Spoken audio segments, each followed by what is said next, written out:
Shalom saudara dikasih Tuhan, salam sehat, Tuhan Yesus memberkati. Hari ini saya mau sharing bagaimana supaya kita bisa bertahan di dalam masa pandemi ini.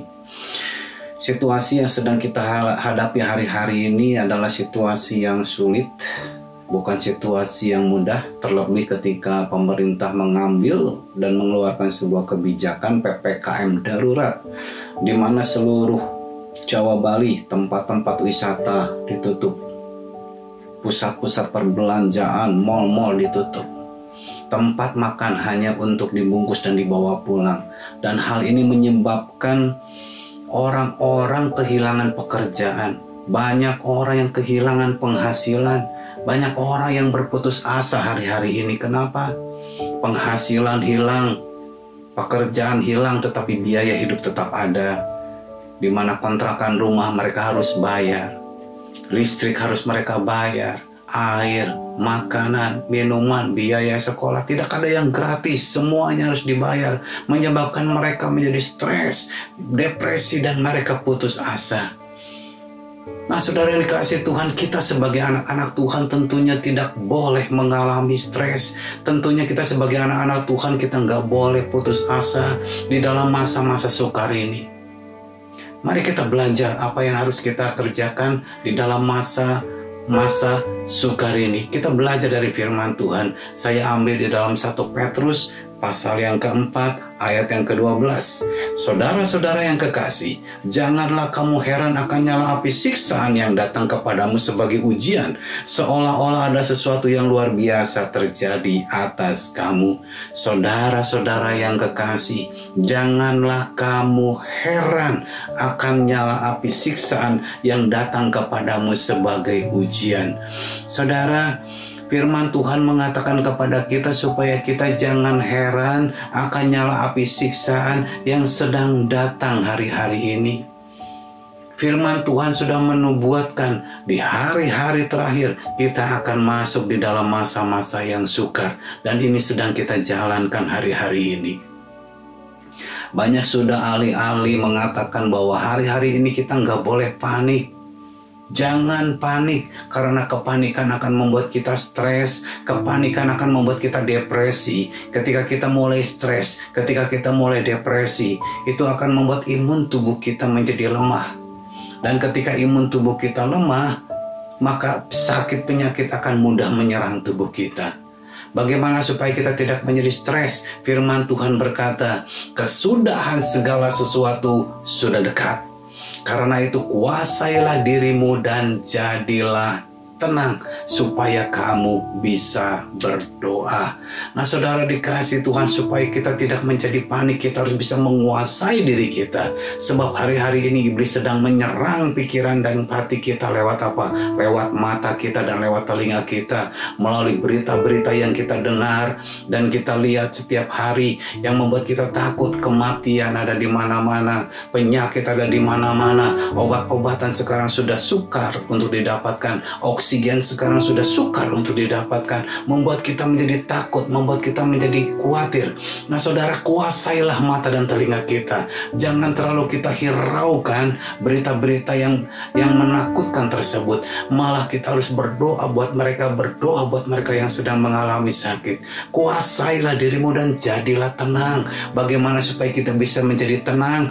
Kita harus percaya kepada Tuhan Yesus yang sanggup untuk melindungi kita, yang sanggup untuk menolong kita, yang sanggup untuk menyembuhkan kita dari sakit penyakit, yang sanggup untuk mengeluarkan kita dari masa sukar ini. Percayalah kepada firman-Nya. Firman-Nya akan menuntun hidup kita. Firman-Nya akan memberikan kepada kita kekuatan.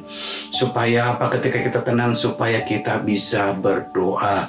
Bawa segala kekhawatiran kita kepada Tuhan lewat apa? Lewat doa, permohonan dan ucapan syukur. Melalui doa, kita akan bisa mendapatkan tuntunan dan pimpinan Tuhan. Melalui doa, Tuhan akan memberikan kepada kita hikmat apa yang harus kita kerjakan, apa yang harus kita lakukan di masa-masa sukar ini, supaya kita bisa terluput dari kecelakaan, kita bisa terluput dari bahaya sakit penyakit.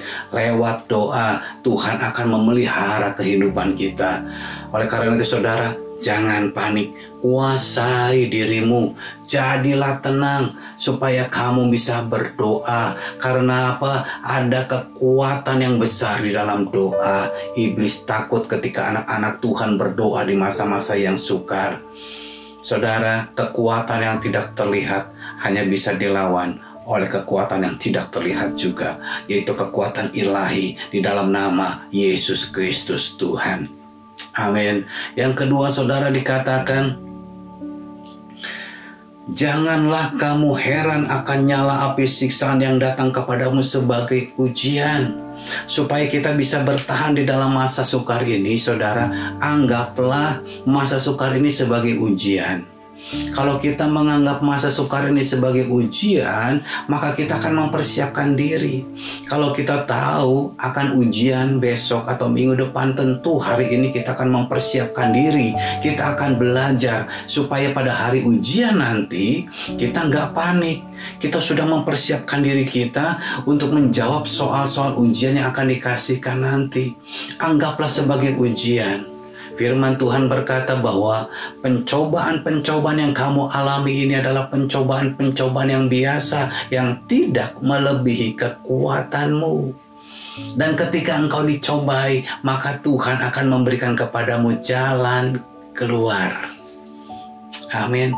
Anggaplah ini sebagai ujian, dan Tuhan akan memberikan kepada kita jalan keluar. Tuhan akan membantu kita, Tuhan akan menolong kita. Ketika kita mau berjalan bersama-sama dengan Tuhan, Dia akan menuntun kita di jalan yang penuh dengan kemenangan. Amin. Kemudian yang ketiga, firman Tuhan berkata, mengucap syukurlah di dalam segala hal, sebab itulah yang dikehendaki Allah di dalam Kristus Yesus bagi kamu semua. Mengucap syukur adalah hal yang dikehendaki Allah, terlebih di masa sukar ini. Ketika kita bisa mengucap syukur, itu artinya kita berserah kepada Tuhan. Kita percaya kepada Tuhan. Tuhan, terima kasih untuk masa sukar ini. Tuhan, terima kasih untuk pencobaan, untuk ujian yang sedang saya alami hari-hari ini.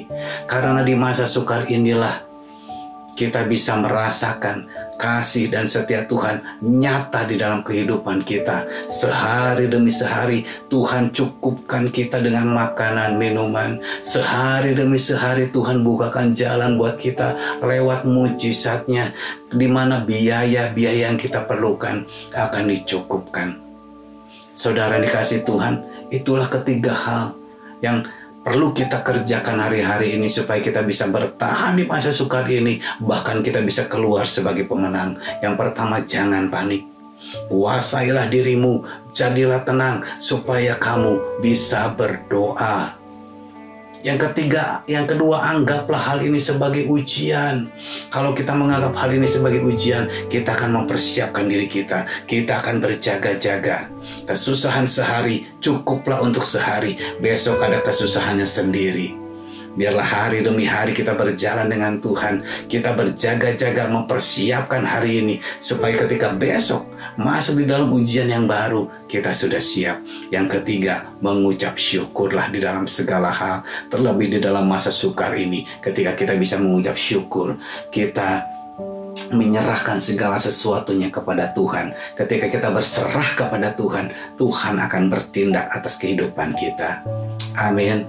Tetaplah bertahan di dalam masa sukar ini, saudara. Tetaplah berharap kepada Tuhan. Percayalah, Tuhan akan menolong kita. Dia akan menuntun kita. Dia akan memberikan jalan keluar kepada kita. Dan Dia akan memberikan kepada kita kemenangan. Amin. Salam sehat. Tuhan Yesus memberkati.